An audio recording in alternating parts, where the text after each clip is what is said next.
What up, and welcome to the pod. This is Magic Mike and the Swag. What's up, guys? Today we're going to talk about the Kawhi for Derozan deal. So, what do you think, Mike? I'm stoked. I gotta say, I think the Spurs definitely won this trade, though. Okay, go on. So, we talk about superstar status, and we look at Kawhi Leonard. Kawhi Leonard, healthy. DeMar Rosen, healthy. Kawhi, hands down, is the better player. Totally, but is he healthy? We don't know that fully. Okay. He wants to go to LA. You're Right. trading for a superstar with 1 year left on his contract, knowing that he wants to go to LA. You ship your franchise leading scorer, Right. your best player, and a borderline superstar, Right. as well as a pretty good center and a first round pick, Right. just to get Kawhi Leonard in the hopes that maybe you could re-sign him. Right. I don't see how the Spurs didn't win this trade. They got rid of a disgruntled player. They got a player who in the long run is actually going to be cheaper because he signed before all these max deals. And he has a massive chip on his shoulder now. Right. I love it for the Spurs. I think the Spurs absolutely robbed Toronto. Okay. Well, here's where I disagree with you. I think that most trades have an obvious winner and loser. I think this is one of them rare trades where I think it works out really good for both teams. And to me, it comes down to more than just DeRozan for Kawhi, right? And so, again, this thing is super, it's going to be a good pod, right? Super, packed, a lot of good information. If we just get into franchise for franchise, right? So we're taking the Kawhi for DeRozan is huge. However, if we're looking at the bigger picture, so the Spurs are this elite top dog team that can compete for a championship every single year. All of a sudden, your franchise piece, who's the best two-way player in the league, for whatever reason gives you a giant middle finger and just says, you know what, I'm over it. You're the greatest franchise in sports history, and I'm your guy, and whatever. But, you know what, I'm tired of winning. I'm tired of playing for you guys, even though you guys are super, upstanding and how, you do everything and, cool and everything. I'm over it. So all of a sudden you got the Spurs who are what, where did this come from? I thought we had this great thing, again, we've been in the finals twice, or finals MVP, or 2 times defensive player of the year. We've got the best coach, arguably the best coach ever, definitely top 5. Everything's revolved around you. It's a nice enough place. Texas doesn't have hardly any tax, right? What's the issue here, right? But he's no, I'm over it. This is not a working relationship. I'm done. So now it's okay, we've got this great coach, and now our the whole identity of our team is over and gone. So it's well, how can we still stay competitive while we have this coach? We still have another all-star in LaMarcus Aldridge. We have this amazing system where we can just plug in no names and still be, what were they, top 5 last year? 7, 8, 6 seed? Something like that. Something. Yeah. Their star player didn't play. He played 9 games, but not really. And they were still a top team in the West, which is huge. That, so you've got that going on with one franchise. You have this other franchise who, obviously, DeRozan's probably one of the most iconic players in franchise history. Obviously, it's Vince. Vince Carter is on all the posters, all the highlight reels. T-Mac never really saw. He didn't really start hitting his potential till he was gone. Now, after the fact, people are seeing, all these, T-Mac highlights. But at the time, no one was talking about Tracy McGrady. Got all these other players. Chris Bosh, good power forward. But, DeRozan is the dude, right? DeRozan was happy that he was there. He was great. Blah, blah, blah, blah. But you can't get over the hump. You could say it's LeBron. You could say whatever. You could say your stars are falling apart in the playoffs. But they could never get over the hump. Them dumping Dwayne Casey was a huge deal, right? To me, this whole, the whole trade, the whole argument comes down to the writing on the wall. And one thing in sports is seeing, looking at the playing field and assessing, your team, being do we have a chance at this thing? What's our ceiling? Have we hit that ceiling? Like, where are we going in the future? And I think with the Raptors, they realized we hit our ceiling. Like, as good as DeRozan can be, as good as Kyle Lowry can be, as good as Dwayne Casey's systems are, we hit our ceiling. Whether LeBron's in this in the Eastern Conference or not, we hit our ceiling. We're not getting any better than this. So we're going to move on, and we're going to try to change things around. Right? So you've got two completely different, two franchises with two completely different situations. Now, you go to the Spurs, who you could either get something for Kawhi, or you could try to, play out this year and see how far you can go. But nobody's beating the Warriors this year, so, why even do that? Let's try to do something that'll, at least give this, one of the top coaches in NBA history, a chance at a title in the, next 3 to 5 years before he potentially retires. What are your best odds at that? It's well, is it a Lakers trade? And it's probably not, especially when the Lakers aren't willing to part with Brandon Ingram, even though I don't think he's that good. Mike loves Ingram. But Lakers aren't willing to deal with him anyway. So that's not on the table. Jaylen Brown's on the table for the Celtics. Markelle Fultz, who's definitely not the answer, he's not even on the table for the Sixers. So the Spurs are all right, what's the best deal we can get for him? And if it's an all-star in DeRozan, who's again, even though it's the East Coast, he's an all-NBA player, right? What, second team? That's huge. If you can get that in return, he's under contract for 3 more years, that gives you a nice little base. You've got DeJounte Murray, second team all defensive player. So you get the second best defensive point guard in the league. You've got second team all NBA player, even though it was in the East. Still, DeRozan's no slump. He's played in the USA team. Yep. Dude can do work. You could say, oh, he's not that clutch, blah, blah, blah. You plug him in a system where, he just has to play, his role. Yeah. He'll be solid. Plus, you're teaming him up with another all-star in Aldridge. You've got Pau Gasol, who's experienced, and blah, blah, blah. Rudy Gay. They just signed Marco Bellinelli. Mm-hmm. They've got Lonnie Walker, who I'm huge on, even though he's probably going to spend this season in the G League. But even, the next, the 2 years after that, that's a nice piece. As of now, you still have Ginobili. Mm-hmm. And it's the Spurs. They find pieces, and they plug them into their system and they make them super relevant. So the Spurs just gave Greg Popovich a leg to stand on with another all-star in DeRozan. The thing I like about it is Spurs never get any press because they're boring. And Kawhi was getting a little bit of press because he would get these, he'd fill passing lanes and get strips and get dunks in the open court. Even though you're gonna miss some of that defense with Kawhi, you're gonna get on Sports Center with DeRozan. DeRozan, he likes to dunk. He's gonna get some stuff, and you're gonna get some attention with the Spurs. So, huge move for the Spurs because you keep Greg Popovich relevant. You're not wasting all this talent and this great coach because you add another all-star to the equation. And the question is well, where does that place you in comparison to the Warriors, who are obviously the front runners for everything? However, a few injuries or they start butting heads, who knows what can happen with that.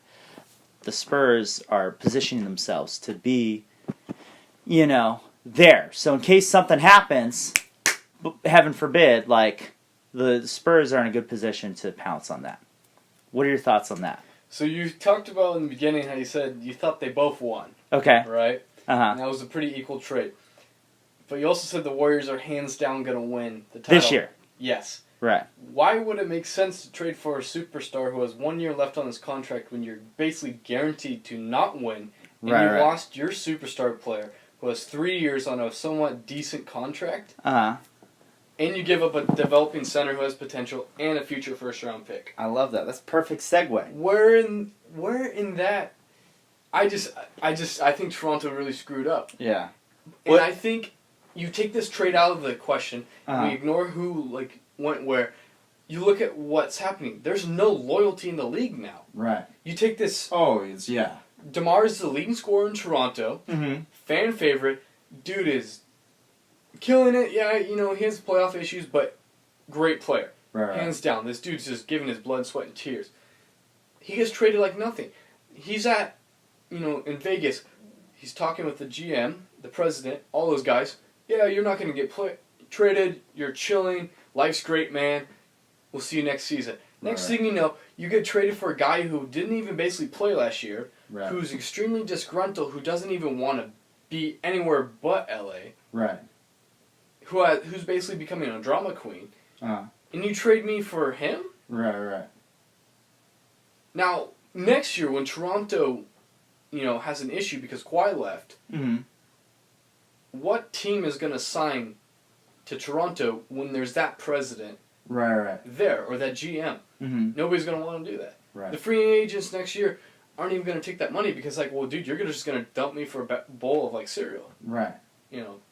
So, I love that segue. So I talked about, the Spurs end of it, right? You get Derozan, who's a great... If you can get something for that expiring asset that's leaving and keep your team relevant, that's a huge thing. And, I agree. I think in the long run, the Spurs won this trade. However, where it makes sense for Toronto, first and foremost, where it doesn't make sense for Toronto is getting rid of Dwayne Casey for an unexperienced coach. Don't know what they're doing with that. Don't know what the rationale behind that is. And so until that plays out, to me, it's that's not working in your favor. However, where this trade makes sense is DeRozan, when healthy, is DeRozan better than Kawhi? No, he's not. But then my argument to this is, did DeRozan ever really have that chance to ever get to the finals? Because LeBron went to the finals the past 8 years, right? Right? LeBron's gone now. Right. This could be Toronto's year because he doesn't have to see LeBron in the playoffs. Right. He didn't even get that opportunity. So we could speculate all he wants about how he collapses in the playoffs, this and that. But do we truly know till he had a full season without LeBron in that and that's where, again, it comes to the writing on the wall, right? You got to assess the league. You got to assess your situation. You got to assess, did we hit our ceiling? And to me, they obviously hit their ceiling. And yeah, LeBron's not there, but the Celtics are going to be there. And potentially, depending on if the Sixers can make that jump, they could potentially be there. And again, pound for pound, the Sixers are more in my opinion, more talented than the Raptors with DeRozan. And then a year of experience, because where they were faulting in the playoffs really came down to experience, from my standpoint. I think Sark, he's crazy talented, but messed up a lot in the playoffs. And so maybe that's the player he is, or maybe he learns from his mistakes and takes that into next year and makes those adjustments. I think Joel Embiid, if he can stay healthy, if he continues his track on what he did last year, a player to reckon with. Ben Simmons, I think, is going to take a jump and get even better. He's probably going to come into the season with an improved jump shot. At least make 1-3 this year, right? If that, at least it's improvement. But I think all three of those players will be better. They had a decent draft, even though they traded what's-his-face for more picks. Man. Anyway, they had a decent draft. Who knows what Fultz will be for them. Bridges, yeah. They had Bridges, trade him for more assets. But again, they're plugging people in. They're trying to make a move on Korver right now. And if Fultz can turn into anything, again, they will probably be a more improved team. So, yeah, LeBron's out of the East. However, these two teams are making the jump where, to me, the Raptors were kind of leveling out. So if that was the case, and again, you're rolling the dice with this because you don't know. You're making a trade for one season, right? This one season, Kawhi Leonard could be the piece that takes you to the finals. And yeah, they are going to lose to the Warriors, and they're probably going to get swept by the Warriors. But for the Toronto Raptors, it's not necessarily about winning a championship. It's about doing something you've never done before and getting to the finals. Yes. This gives you the best shot at getting to the finals. It also sheds that contract of DeRozan, who, again, if you're man, we've hit our plateau, He's a good, loyal guy, but we're really not doing, again, he can only take us so far. You're getting rid of that contract. The Raptors have proven that they can draft well. They've got a lot of young, new assets that are good, nice pieces. You can start a rebuild in a dwindling East, which is probably the best time to start this rebuild, right? Because, again, there are two clear-cut favorites to be decent or good in the East. Everybody else, it's who knows. If you rebuild, this is probably the fastest you can go from whatever to whatever. This is the time to do it. In addition to that, you get Danny Green, who Kawhi's getting all the attention here. I love Danny Green. He is an amazing shooter. He is a lockdown defensive player. He does all the little things. You add him, and in a league where it really comes down to switching and pick and rolls, Danny Green is a nice piece to plug in. You got OG, whatever. It's a defensive team. Awesome, right? And again, and that's where the whole Dwayne Casey thing doesn't make sense to me, because as good as DeRozan and Lowry were, it was more about that system, and that defensive whatever was huge. And if you could plug in different pieces, that team could be reckoned with even during a rebuild. What Boston did. They low-key rebuilt and no one even knew it, right? That's what the Spurs were doing with Kawhi when all of a sudden, everyone was talking about how they were old and expired, and then all of a sudden it's they have Kawhi and, LaMarcus Aldridge and blah, blah.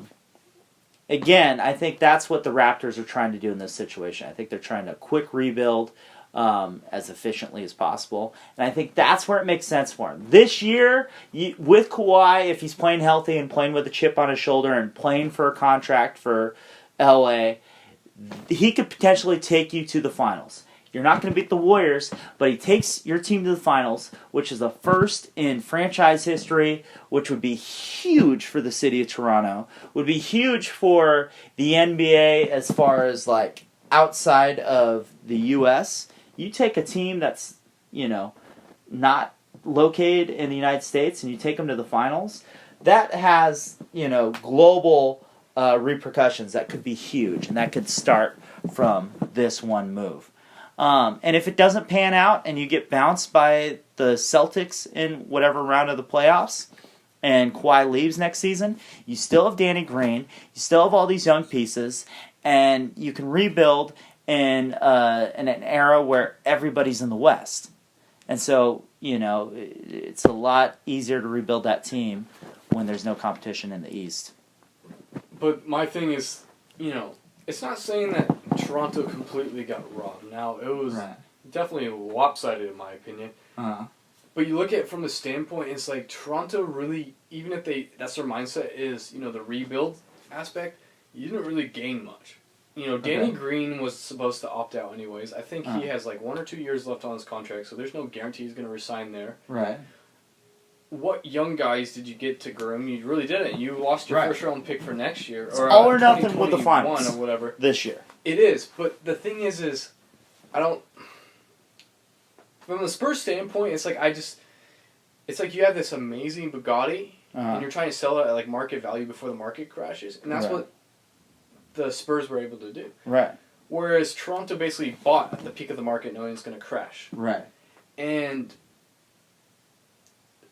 I see what Toronto's going to do with the defensive aspect of it is because, you think about this. DeMar's out at 2. Mm-hmm. You put Danny at the 2. Right. You can put Kawhi at the 3. Right. You got Serge Ibaka at the 4, and then you got Jonas at the 5, Lowry at the 1. That's a pretty good defensive squad. And then if you want to go small, you throw OG in there at the 3 or 4. Yeah. And, Kawhi plays the other forward. And, so, you got a good defensive team. And, it's similar to what the Lakers are doing. Is you can't beat the Warriors at their own game. Right. Right. When are you going to get the next Steph Curry, who's the greatest shooter of all time? Are they trying to beat the Warriors, or are they trying to get to the finals? And that's the thing is we won't know. Right. Well, obviously, if you can win the title, you win the title. And I think they're trying to do the best they can. But getting to the finals, what does that do for the franchise then? It's great. But then at the same time, what they did to possibly get there. So say, for example, they get to the finals. Right. Which would be fantastic, great, awesome, shows that Boston has some work to do, Philly has some work to do. They get to the finals. As a team, as a player, do you still want to sign there when basically there is no loyalty or whatsoever to get there while there's contract issues? If I'm a free agent, Toronto's already not a hot spot because I'm out of the country, right? Right. Now, I'm not saying Toronto's a bad area because I've never been to Toronto. Right. Do I want to go out of the country? Absolutely not. Uh-huh. Think about this. We could talk about the travel-wise. Right. Maybe you have to travel a little further. Just different aspects like that. It's not a prime destination as it is already. And it's like the fact that there's no loyalty there. But all they have to do is dump their GM, say, hey, that was fucked up, like... Boom! Like we're going. Yeah, but he wasn't the GM. He's the president, so you're going up there. Well, and he just apologized to Derozan. Yeah, but come on, he's going to do that. He's probably blowing steam, and his apology. I forget the wording of it, but it was basically like, "Thank you, but no thank you." Right. And instead of classy, it's like, "Yes, this wasn't a very classy move on our part, but we wanted to capitalize on an opportunity, and we thought we would have to sacrifice something." Blah blah blah blah. His apology was like, "Thank you for your commitment, but we wanted to get something better." Right. Which is a massive slam to DeMar's face. But in a league where there's it's constantly, there's all these moving pieces, a year from now, people aren't going to remember that. They will. You think so? Absolutely. Because, think about this, a lot of franchises don't have loyalty. Look at what happened with the Clippers. But that's the thing, if most franchises don't have loyalty, then it doesn't single them out. But look at the Clippers, though. Right, Do you remember with Donald Sterling? Yeah. They were about ready to, hey, man, we're not playing in L.A., we're out. And they end up getting him to fire. Now, obviously, that was a racial issue, so it was a little more severe than not showing loyalty, but it didn't make it a hot spot where people wanted to go to the Clippers. Yeah, Toronto already isn't a hot spot. Next year's free agent class, I don't think is as fantastic. You got Kawhi and Clay. I think those are the headliners. Right. You can go to Toronto or you can go to LA. Why are you ever going to leave the Western Conference? Well, first of all, if you're Clay, why would you ever leave the Warriors when you basically got a free ring? Right. You leave the Western Conference to win games. And that's where, again, they're probably not going to be able to retain Kawhi. And that's a dumb move on the Raptors. Unless your goal is just getting to the finals and you hit a milestone that you wouldn't have accomplished with DeRozan and Lowry. And, again, I think Lowry's gone. I wouldn't be surprised if they made a trade and, if Kemba or Lillard end up with the Warriors. I think that might be the next move that... Yeah, I wouldn't be surprised. Because Lowry's pissed. They're done. They're ready to move on and start their future. Yeah. I think they want to show Kawhi, we're making moves. I wouldn't be surprised if Lowry's gone because he was their problem in the playoffs the past few years. As much as DeRozan kind of cracked under pressure, Lowry was nowhere to be found. At least DeRozan goes down swinging. But do you necessarily... So I can see Lowry getting traded. One, he's an aging point guard. I think Kemba's coming too. You talked about a dime a dozen. I don't really think Kemba's leaving, to be honest with you. Right. And I don't think Lillard's leaving either because I think Portland has a good scenario. Right. And I think Toronto doesn't have what teams want now. They got a lot of assets, man.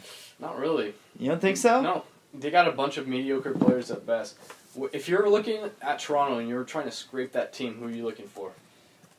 Let's go. I got their lineup right here. They got... Obviously, they're not going to part with him, but OG, he's great. Serge Ibaka's a piece that they can move. Most Kyle people Lowry. don't want to deal with his crap, though. Yeah, but again, he's a big that can stretch the floor, and he's a defensive presence. CJ Miles is an asset. Yeah, but what I'm saying is if you're going to trade for, I think we can agree that both Kemba and Damian Lillard are at the top of the list for point guards, right? Right. So you're trading for a top tier point guard. Right. What Fred return are they going to get? They really don't have anybody. Fred Van Vliet, I'm sure he won an award this past year, which I am. People are big on him. I don't remember. So it's not like you have nobody's behind you. But at the same time, it's it almost makes no sense to trade Lowry. Yeah. No, I think that they're just trying to move on, especially now Lowry's pissed. Well, I think that... Then you just... When his contract's up, peace out. Yeah. You're on your own. I just don't think anybody's... we talk about point guards all the time, how there's a dime a dozen. What team really would want to take up Lowry? I think that Charlotte might. I feel like he fits Jordan's little protocol. I think he's a safe, sound point guard. Again, they're just trying to move that Kemba contract. Lowry gives you something. Again, I think sometimes you just need to part with players and just shake things up. Whether it works out to your advantage or doesn't, and I think that's where Charlotte's at. I think they're like, man, we suck. For whatever reason, we can't get any better. As good as Kemba is, we put him on the market, and there isn't a whole lot of interest in him. At some point, you just got to shake things up, sell some more jerseys, do something to just get the wheels going. Yeah. Even if it just says this isn't working either, we're starting to rebuild. At some point, you got to move on. Again, I think a lot of it comes down to the writing on the wall, and I think Charlotte's in a situation where their backs are up against the wall. They're like, we're not going to do anything with the lineup we have now. We got to make a change. I wouldn't be surprised if he ends up in Toronto for Lowry.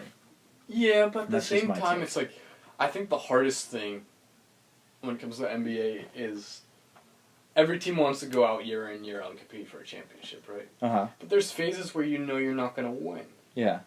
The Warriors are in such an amazing spot because their superstars are willing to take pay cuts to make it work. Right.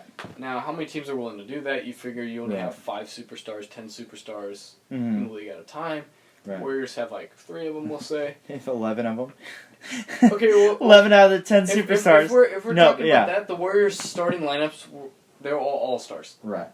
Look how many all-stars there are. Now, try to get a lineup of that. They're all spaced out throughout 30 teams. Now, here's the situation. And again, back to Toronto, what are they doing going for this year, going all in on this year? Again, if you believe that Kawhi and Danny Green are enough to take you to the finals, again, that would be a huge accomplishment in and out of itself, taking that team to the finals. But the Warriors, the string's starting to unravel a little bit, and every superstar team, and they talked about this in that Pistons documentary, The Bad Boys. Isaiah Thomas talks about it, and he talks about every team has their moment, but once they have their moment, that thread starts to unravel, and you only have so much time before that thread unravels and the whole thing just turns to crap. And they said it was crazy. We won 2 years in a row, and then like a whirlwind, it was over, and people started getting hurt, and people were getting disgruntled, blah blah blah. Well, who knows how long that'll be for the Warriors? However, this last season, and this last season was rough for them. They hit some little snags. Things weren't perfect. There was stuff that was leaked and then all of a sudden taken back. There are issues. And Kevin Durant, as good as he is, they don't have the same ball movement when he's on the floor. It doesn't seem like the chemistry's quite there with him on the floor. You add Boogie Cousins, who I like him, but you add another volatile piece to the equation. You've got a lot of egos going. You've got Draymond Green, who's not afraid to speak his opinion. It's such a delicate mix to have that perfect whatever. Mm-hmm. But they went 7 games with Houston, and Houston's not as good as they were last year, but they were showing that they were somewhat beatable. As bad of a team as Cleveland was last year, LeBron balled out, but other than LeBron, who was the best player in the finals? Was it Jeff Green? Was it Kevin Love? Maybe Kevin Durant. And they almost won 2 of those games. They were almost, Actually, if we're talking about the best player in the final, let's give credit to credit due. J.R. Smith. Okay. He's the best player in the finals. Here's the thing with J.R. And then again, J.R. Smith, there was 5 seconds left on the clock. It's a tie game. Anybody else could have called timeout. Here's the thing. Here's why J.R. Smith was the hero of that scenario. Because, first off, what's-his-face has to hit that free throw. Hill. Absolutely has to hit that free throw. He's been in those pressure pack situations before with the Spurs. You got to make a free throw to give your team a 1-point lead. He misses that free throw with 5 seconds left on the clock. The person who is poised to get that rebound is Kevin Durant. You give the Warriors the ball with 5 seconds left on the clock. That's a terrible situation because that's when they thrive, is in those late game situations. Yeah. You got a 7-foot guy with position, with the rebound right in his hands, and J.R. Smith takes it away from him. Even if he dribbles out the clock, which is everyone focuses on how dumb that was, and he needs to know the game and the clock and the situation. But even if he's playing it ultra safe, he secured that rebound rather than giving it to Golden State, which it 100% should have been the Warriors' rebound with 5 seconds left on the clock, and a shot at hitting the game winner when you have Steph Curry, who's probably the best clutch player in the league right now. You have Durant, who's the best offensive player in the league right now. You have Klay Thompson, who's probably the best spot-up shooter in the league right now. You have Draymond Green, that rebound was super clutch. What he did afterwards was again, I feel like he obviously didn't know the situation, but he did play it ultra safe. He just dribbled it out to a safe spot where he's like, I'm not going to turn this over, So, again, J.R. Smith, that was huge. But, again, he puts that back. George Hill hits that free throw. If they show up and win in overtime, the Cavs were a couple plays away from taking a 2-1 lead against this all-time team in the Warriors. You take Toronto defense with this that's obviously better. You take LeBron out of the equation. Toronto's better than Cleveland, hands down, right? Yeah. You add Kawhi to the piece, to the piece of the puzzle. You got this awesome defensive team with Kawhi who can lock down players and obviously hit shots. You got Danny Green who's got playoff or championship experience. You've got again. If you move Lowry and get someone else who can show up in the playoffs, you go against the Warriors that are kind of, to me it seems like they're unraveling.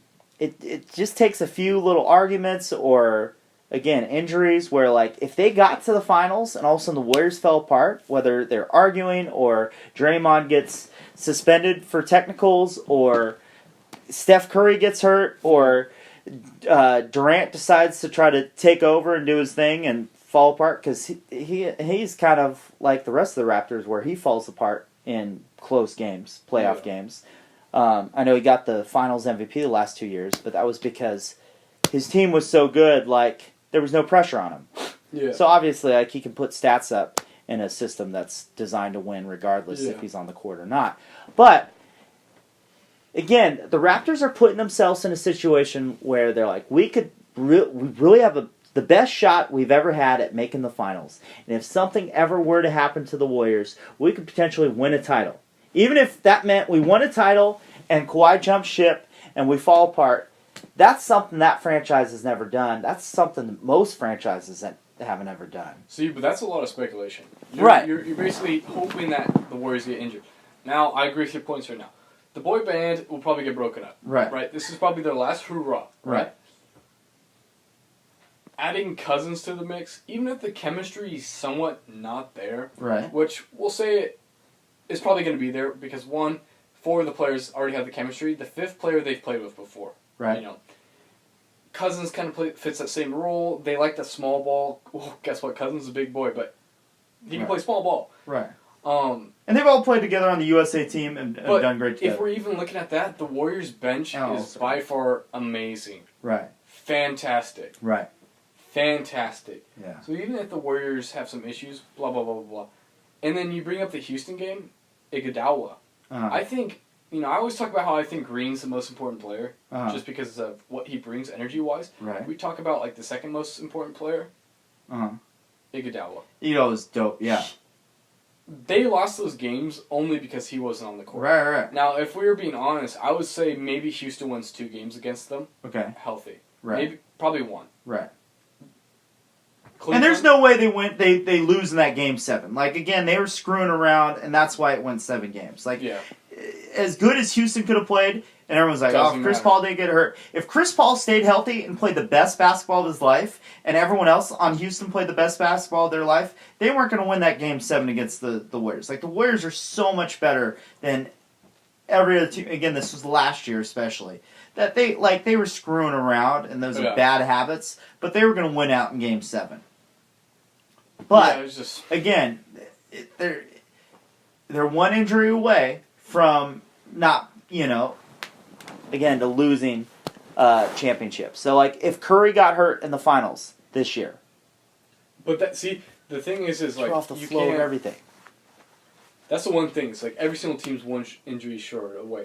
No, again, and Toronto's just priming themselves for, this is our best shot at doing something we've never done before. Yeah. And if, heaven forbid, something happened to this other team, we may have a chance at this thing. And, like, yeah, that's, like, the you're rolling the dice on that. But, like, worst case scenario, that doesn't work out. Kawhi moves on. You still have Danny Green, or he opts out. You've got this young nucleus of players that, like, obviously, like, it's a rebuild. However, it's in an Eastern Conference where, like, it wouldn't take a whole long time to be relevant again. Because, like, in the West, you need to have at least 2 stars in order to be anything. Like, in order to fight for, the ace spot, you need at least 2 stars. Yeah. The East, like, you could be garbage and still compete for that 3rd or 4th spot. Probably not. And I'll tell you You don't why. think so? I'll tell you why. Okay. All right, so take out Toronto out of the equation. Mm-hmm. Who's your top couple teams in the East? Right now it's the Celtics Okay. and the Sixers. And then what about the Wizards? No, they're as good as they should be. They always fall apart. But the Wizards just got better. They just upgraded their center position. Right? Okay. You're forgetting about. They've got chemistry issues. You're forgetting about Indiana. I'm not. Like, Indiana's all right. You got Milwaukee on the rise. Mm-hmm. Okay. Well, okay. Toronto, literally, if they do that, they would be lucky if they make the playoffs. Uh-huh. My thing is, here's the standings as of last year. Toronto was first place with DeRozan. They're better now with Kawhi and Danny Green. Right? Right? This year. If we're getting a healthy Kawhi, all right. Then yes. All right. You've got Boston, who obviously they didn't have Hayward at all last year. And, like, once Kyrie Irving is healthy, they're the best team in the East, which has happened 1 year in his career where he's been healthy. So, again, like, I like those odds. If you're banking on Kyrie Irving being healthy, then... take him out of the equation. You don't really need him. You got Rozier. Right. And so, all right, Boston's top seed in the East next year. But, again, so you got Boston, you got the Sixers. Both those teams are probably getting better this year. You have Cleveland, significantly got worse. Garbage. Right. Indiana, as good as Indiana is, I think Toronto... Indiana will stay stagnant or get a little better. Right, but as good as... You got 4th or 5th seed right there. Okay. Possibly the 3rd. But you could compete with them.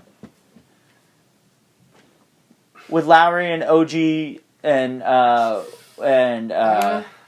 Danny Green. So Indiana made some moves. Mm-hmm. They upgraded. They got Surge and they got who else they got? Valanciunas. Doug. No. This Indiana got what's his name? Tyreek Evans. There we go. Okay. So they got Evans. He doesn't do much for your team. Again, he's a stat stuffer.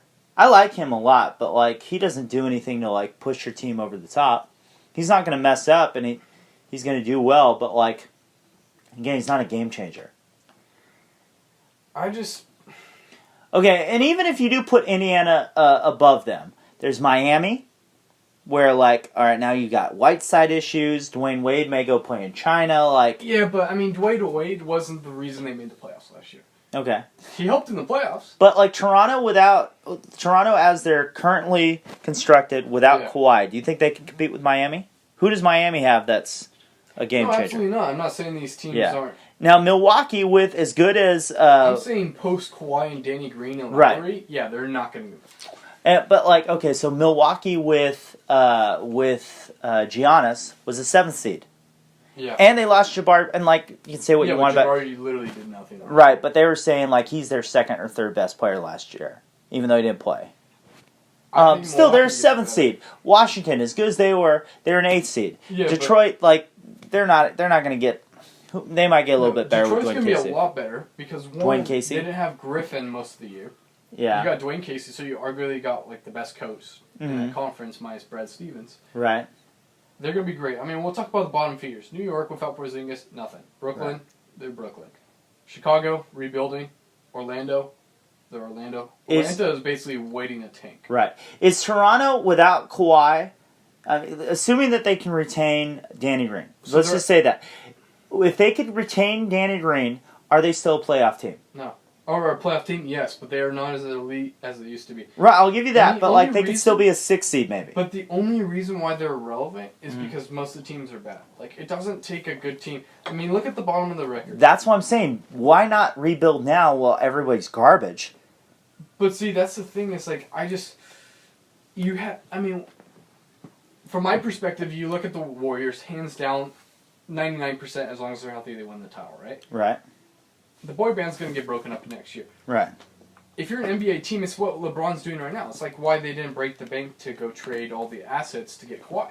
Mm-hmm. Because they realized, one, Kawhi's probably going to come here next year. Mm-hmm. Two, let's be blunt, nobody's going to beat the Warriors, right? Okay. So it's like, why leverage all this when you know you're not going to beat the Warriors? If you sit tight for a year, just say, hey, it's going to be a down year, boys, but we'll get it back next year. But instead, you go out, you lose loyalty from your players. We're not even talking about the fact that, Toronto was great last year, but their coach got let go, so they might have a massive chip on their shoulder. Right. Their best player, their friend, their mentor, whatever, he just got dumped. There's no loyalty in the franchise. That's going to affect your performance big time. Right. Like, if you literally have, massive trust issues, it doesn't matter if you have the best team. It's what you said with the Warriors. The Toronto could get broken apart and might not even make the playoffs, Now, like, there's that likelihood. Okay, so let's say that Derozan stayed this year, that this trade never happened. Okay. As far as their future is concerned. They take a step back either way. Okay, because the coach. Right. So what, they probably finish as a 3 or 4 seed this year? Right? Because Boston would finish first, Sixers would finish second. Then you're saying Indiana's pretty good. And then who knows if Washington could put their stuff together. Detroit, if they get their stuff together. Milwaukee, if Giannis can figure out a jump shot and get some help. And so, like, all those scenarios are just going to grow from there. Like, Boston's young, they're going to continue to get better. Sixers are young, they're going to continue to get better. Indiana's young, they're going to continue to get better. Milwaukee, assuming that they can retain Giannis, are going to continue to get better. Detroit, if they figure it out with Dwayne Casey, are going to potentially get better. Yeah. So it's like, okay, Toronto's on the decline then. Yeah, either way. Yeah. Now, separate question. Charlotte without Kemba, are they better than Toronto without Kawhi and Kyle Lowry? Okay. So Charlotte without Kemba versus Toronto without Kawhi and Kyle Lowry. DeMar's there. No, DeMar. So like Toronto as they're currently is Toronto with their current roster. You take away their point guard. And you add you take Charlotte and you take away their point guard. So you're saying take Kemba. So basically, in a sense, you're comparing the teams, but then like it doesn't make any sense. Then like let's say Toronto loses Kawhi next year, and all they're left with is Kyle Lowry. Are they better than as a unit better than Charlotte without Kemba? Yeah. All right. So if you were to trade Kemba for Kyle Lowry. Something else. Let me ask you this: if you're Charlotte, why in God's green earth would you ever? Because they're trying to shop him out and they don't want him. So if you get another all NBA type player, they want him. They're not trying to ship him. They want to get rid of his contract. No, they're trying to keep him. Watch Kemba go to Toronto. He would have been gone a long time. Watch Kemba go to Toronto. You know where I could see Kemba going? Where? L.A. What, the Clips? No, Lakers. I still think he can go to L.A. For who? That's another podcast. I'm just saying, and again, we don't have to agree with this, but my prediction is that Kemba will end up in Toronto. Toronto's not done making moves. I think Lowry's the next to go. No. If you already lost, or didn't lose, but if you already traded your franchise superstar, nobody's free to trade. I don't think Toronto has the assets that... if I'm Charlotte, you just got to bite the bullet. You're rebuilding, right? Mm-hmm. So you trade Kemba and you're hoping to get good returns on him. Why am I going to trade for an older point guard who I don't want, who's worse than Kemba? What else does Toronto have that I want to actually take? If you're trading for Kemba, you got to give up 3 other players because Kemba's under maybe C.J. Miles. Okay, but if you're Charlotte, do you want any Lucas of those players? Negrilla. I don't want Miles because I got Bridges. Yeah. I don't need a 4 because I got Frank. Fred VanVleet, maybe. I don't want a point guard like that. I don't need a center. Okay. It's Charlotte. They do need a center because they just got rid. They got rid of They got Zeller. Oh, Zeller was terrible. He was awful. It's just, it's not the right trade partner for Charlotte. I wouldn't be surprised if Toronto moves, or if Toronto moves Lowry. If they do move Lowry, I think he's next to go. So watch. Toronto just doesn't have the weeks. assets that people want, though. Toronto's got a lot of young talent, and so I wouldn't be surprised if they continue to make moves. But again, I think this trade, and again, wrapping this whole thing up, because we've been ranting for a while.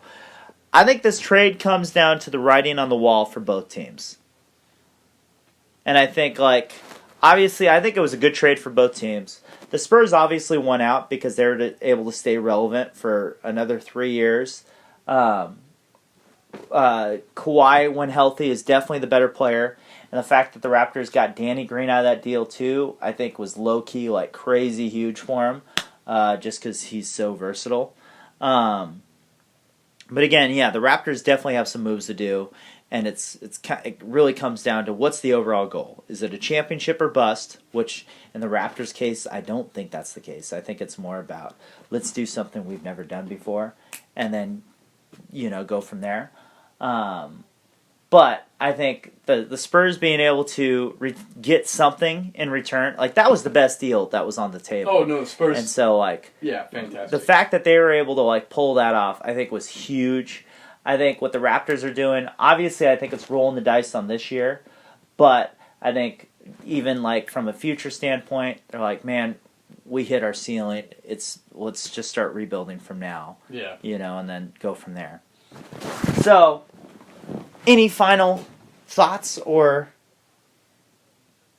No, I think that's pretty much it. All right. I think we'll see a lot of this play out. So I think it's interesting. I think the playing field of the NBA is the craziest now than it's ever been. The Warriors are probably the only stable team in the league. Other than that, no, I don't. The think league's on its head right now. I don't.